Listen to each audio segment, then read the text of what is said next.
అధికారులు కావాలి పట్నస్థాయి మనం ఆలోచించాలి అధికారులు గాను ప్రభుత్వంలో గాను మన కమ్యూనిస్ట్ పార్టీ వాళ్ళు పెట్టడం చేశారు మన కార్మిక వాళ్ళు పెట్టడానికి పిలిచి అది మన హక్కుల కోసం పోరాటానికి ఆ పిలుపులు అందరం కలిపి పెడుతున్న ఉద్యమానికి బాధ్యత వేసేది ఎవరో కాదు మనందరం ఉద్యమ రాబోయే కాదు మనందరం భారీ తరాలకి మన పిల్లలకి మన పుట్టే పిల్లలకి ఒక మంచి సందేశం మనకి దిగుబడిపట్నాలుగానే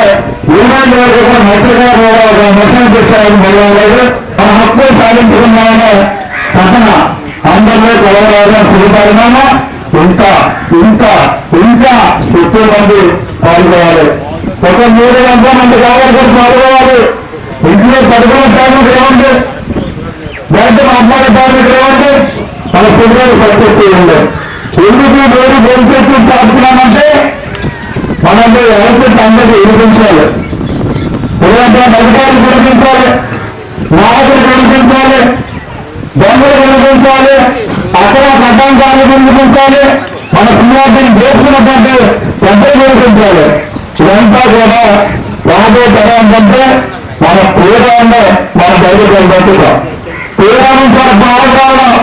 తీరా నుంచి మనం దింపేయాలని తప్ప దీన్ని మనం కాపాడుకోవాల్సిన బాధ్యత ఉంది.